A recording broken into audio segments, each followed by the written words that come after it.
A tropa de elite dos touros de rodeio no Brasil pertence a ele. Você virou peão ainda moleque, Paulo, com 14 anos, mas logo depois disso preferiu ficar por trás dos bretes. Por que isso? Eu nasci em Barretos, que é o berço do rodeio brasileiro, vamos dizer assim. Eu vim de uma origem de pecuaristas, né? Meu avô era pecuarista conhecido em Barretos, chamava Antônio Pereira. Desde pequeno eu ia naquela festa. E nas férias, eu morava em Barretos, quando chegava nas férias, final de semana, eu ia para a fazenda e ficava lá no meio de peão, arriando cavalo, saindo para invernada. A minha avó ficava doida, né? Que eu saía cedo com os peões e voltava às 5 horas da tarde sem almoço. Eu era apaixonado daquilo, né? Criado desde os 5 anos e sempre indo em Barretos na festa do peão, que era o maior evento do Brasil, ainda. E quando chegava todo ano na festa lá, eu encontrava os peões que montavam lá na época, o rodeio de cavalo era muito forte, e tinha peões da fazenda do meu avô montando em Barretos, participando. E quando que você soube que você não ia pro brete, que você ia ficar por trás, que a criação era o teu mote? Eu tive uma distensão na virilha, e meu pai arrumou para montar em Barretos, ele assinou para mim, eu e um amigo meu. Seria a primeira montaria oficial? Seria. E eu com a virilha distendida, eu acho que muita força e o corpo ainda novo, sei lá, a musculatura, exigia muita força, né? Então não estava tão preparado, sei lá o que era isso. Então meu pai falou o seguinte, já que você gosta disso, então vamos montar uma companhia. Ele me deu 13 touros. Com 16 anos, então? Foi. Na época, a gente viu o rodeio como aquela coisa mais de circo, aquela coisa mais simples, de várzea.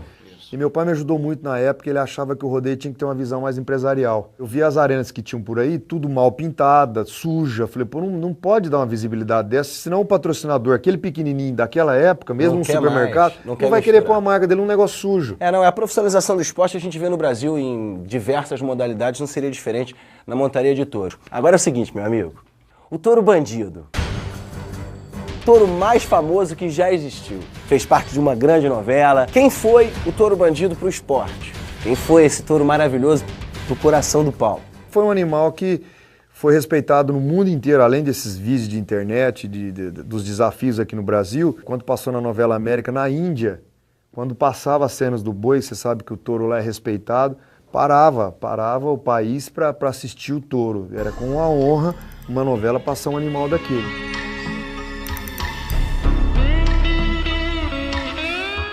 Primeiro ídolo popular do rodeio.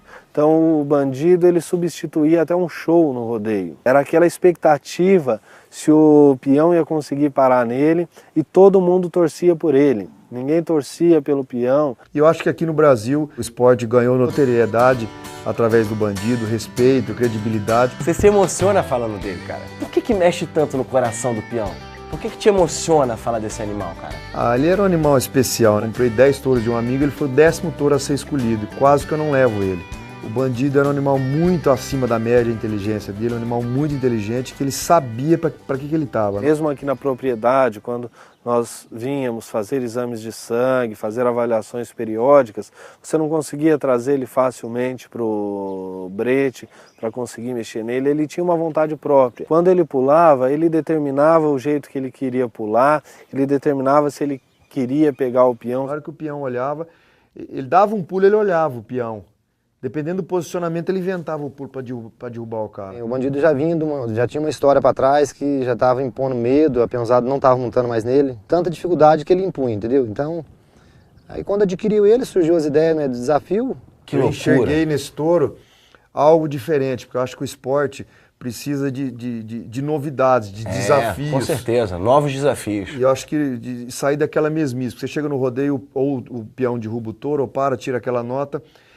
A maior nota da noite, o peão que tirasse a maior nota, tinha o direito de desafiar o bandido. E eu peguei vários clipes dele, montei uma cena de medo para o público assistir aquilo, chamava o peão na arena, acho que tinha que valorizar o cara que ia montar. Com certeza, é o herói. Montar nele também, quantos prêmios o cara, quanto que o cara já tinha ganho em grana, tudo, ia pro desafio.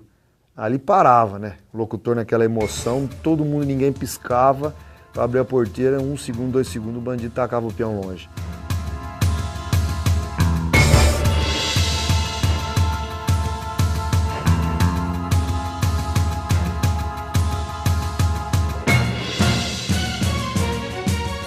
Levaram eu até no hospital em Jaguariúna, deixaram eu lá, fizeram uma tomografia das minhas costas, aí falaram que a minha coluna estava quebrada. Aí falei, meu Deus. O jornalista me entrevistou, eu falei, não, mas a hora que eu sarar eu vou ter preparado para esse bandido de novo. Vai ser um grande desafio que eu quero fazer com ele de novo. Ney Lovan voltou a desafiar o touro bandido em 2003. Novamente caiu antes dos 8 segundos, mas não se machucou. Esse acidente que aconteceu com o Ney Lovan foi na final, né? Então naquele rodeio, naquele mesmo rodeio, houve uma parada nele. Mas ele ainda não era do Paulo e ele estava começando no rodeio. Então depois que ele virou o bandido, que o Paulo comprou ele passou invicto aí por, né, até esse óbito dele aí. O bandido foi um animal que ajudou a valorizar o rodeio, valorizar a minha companhia, valorizar o esporte. Mas esse boi morreu de um câncer no olho, ele tinha uma pinta, porque ele é da raça meio sangue cimental com Nelore, então o olho dele é vermelho. É uma cruza. É um meio sangue. Ele tinha uma verrugazinha e ela era cancerígena. E aquilo foi aumentando, paralisou esse lado dele aqui, ele parou de respirar. E na época o bandido foi emagrecendo, e ele ficou 1 ano sofrendo. Então chega um momento, você morre por fala, dentro, não, né? leve ele embora, eu não quero ver esse boi sofrendo. Tanto é que na última aparição dele numa arena em São José do Rio Preto, era um boi que pesava 1000 quilos, ele estava com 500 quilos. Eu levei ele na apresentação em Rio Preto, fiquei com um pouco de vergonha de mostrar ele feio. Mas só que as pessoas queriam ver o bandido. Eu estava na arena, ali no brete onde a gente sempre fica, soltou ele para a arena, que eu vi de gente chorando por causa desse boi. Ele entrou na arena, magrinho, lógico, menos pose, mas entrou, cumprimentou todo mundo, ele arrastava a mão na arena, fez uma posezinha, cheirou a arena, ele fez o showzinho dele ali. E aí eu só vi um monte de gente chorando na bancada. É uma emoção, né, até cara? os peões que tinham uma certa disputa com ele, tiraram o chapéu para ele na hora que ele entrou na arena, falou. Aí a partir daí eu falei, eu queria que ele fosse logo, para descansar. A hora que ele era mais dócil era essa hora do tratamento dele. O dia dele até fazia os preparamentos dele nadar, fazer nadação. Quando a gente ia cuidar dele, ele sabia que estava cuidando dele, ele permitia que se fizessem os curativos no olho dele, que era onde ele tinha esse câncer, né? Ele permitia esse manejo, ele só não gostava de injeção. Quando aplicava alguma injeção nele, a hora que soltasse ele, não tinha carinho, não tinha nada. No último dia, no dia que ele morreu, ele foi no quintal de casa, amanheceu na porta da minha janela, até eu acordei e ele estava... Escutei ele berrando na janela do coisa. Eu abri a janela, eram umas 6 horas da manhã, eu chamei a mulher, a minha esposa, né?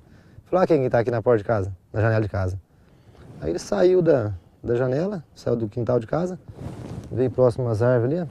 Vamos dizer, uma pessoa, parece que para mim se tornou uma pessoa, não. Após ter passado em casa, parece que ele passou até para se despedir. Passou lá na parte da manhã, acordei com ele e os últimos passos dele foram aqui. Ele chegou aqui, ele parou aqui, foi a última caminhada dele, os últimos passos foram aqui.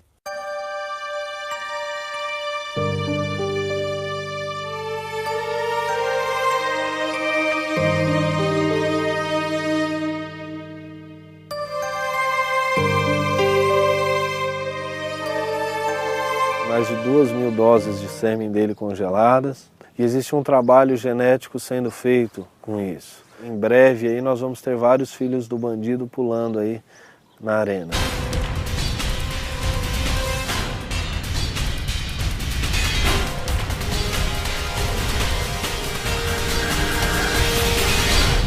O Paulo Emílio, ele deu alegria, mas para mim acho que deu mais ainda, de verdade. Sério mesmo. E era bom demais.